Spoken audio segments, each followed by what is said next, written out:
उत्तर प्रदेश के संबल की कोतवाली चंदौसी क्षेत्र के ग्राम कैथल में 2 दिन पूर्व धान के खेत में किशोर का शव मिला था। किशोर की हत्या गला रेत कर की गई थी। पुलिस ने शव को सील कर पीएम हाउस भेज दिया था और जांच शुरू कर दी थी।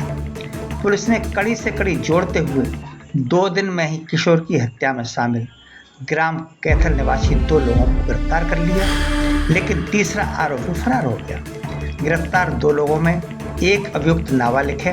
हत्या का कारण प्रेम प्रसंग बताया जा रहा है। अपर पुलिस अधीक्षक राजेश कुमार श्रीवास्तव ने प्रेस वार्ता कर हत्या का खुलासा कर दिया और गिरफ्तार दोनों लोगों को जेल भेज दिया और फरार तीसरे आरोपी की पुलिस गहनता से तलाश कर रही है।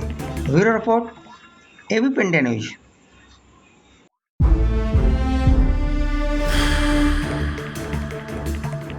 क्या पूरा मामला है ये?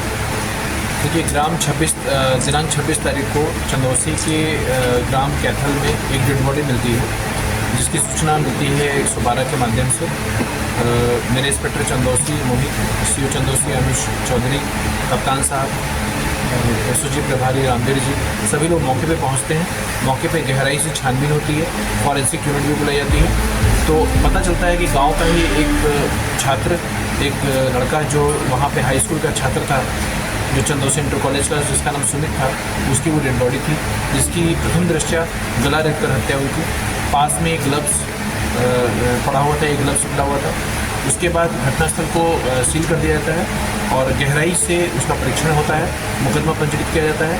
पूरी टीम, मेरी एसओजी टीम कप्तान साहब के नेतृत्व में जो एसओजी टीम है वो, और अब इंस्पेक्टर चंदौसी, मेरे सीओ साहब, सब लोग बहुत गहराई से इसका विश्लेषण करते हैं और बहुत गहनता से इसकी पूरी इन्वेस्टिगेशन की जाती है। इन्वेस्टिगेशन के दौरान ये तथ्य सामने आते हैं कि गाँव के ही, उसके साथ के ही गांव के आसपास के रहने वाले 2-3 लड़के इसमें सम्मिलित हैं, जिसमें एक लड़का नाबालिग है, जिसको यहाँ हम लोगों ने प्रस्तुत नहीं किया है और उसके नाम को भी हम लोगों ने इसमें प्रेस नोट में नहीं दिया हुआ है। वो बच्चा हमारी कस्टडी में है, जिसको हम लोग जुवेनाइल केंद्र में भेजेंगे और बाल सुधार गृह भेजा जाएगा।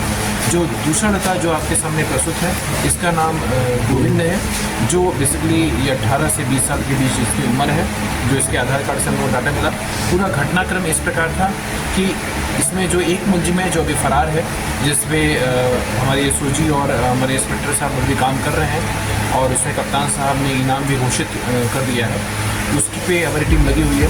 उस लड़के का, जिसका नाम हम अभी इन्वेस्टिगेशन दौरान अभी आगे बताएंगे, क्योंकि अभी इन्वेस्टिगेशन में है तो हम नहीं कर रहे हैं। उस लड़के की सिस्टर का, मृतक के जो मृतक था सुमित था, उससे एक अच्छी दोस्ती थी। उस दोस्ती को वो बड़े ऑब्जेक्शन से देखता था। वो लड़का जो भी फरार है, उसके आपराधिक इतिहास भी है। उसके बाद उसने अपने दोस्तों के साथ, जिसमें एक ये गोविंद है और दूसरा जो नाबालिग छात्र है, इसके साथ ये प्लान करता है कि अब हम इस लड़के को जिंदा नहीं रहने देंगे। उसी के तहत उस दिन ये लोग साथ में चाउमीन खाते हैं। इसको बुलाया जाता है, बुलाकर खेत में गाँव के नज़दीक ही इन लड़कों द्वारा, एक लड़के द्वारा उसका सिर पकड़ा जाता है, एक लड़के द्वारा उसका पैर पकड़ा जाता है और जो मुख्य अभियुक्त है, जो अभी हमारी कस्टडी में आना है, उसके द्वारा गला रेत कर उसकी हत्या कर दी जाती है।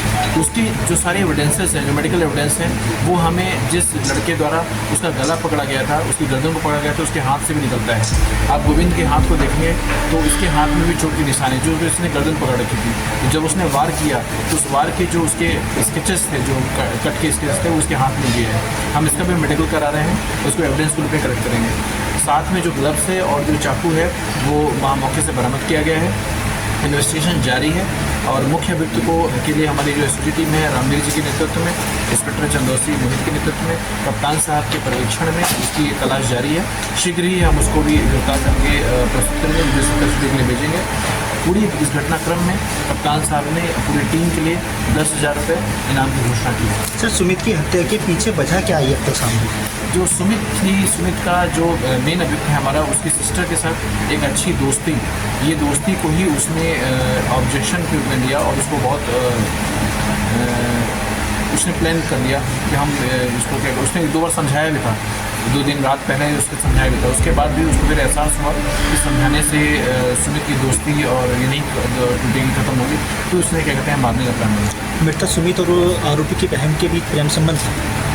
एक अच्छी दोस्ती हम कह सकते हैं। अभी बच्चे हैं तो हम बहुत ज़्यादा इस पर टिप्पणी नहीं कर सकते।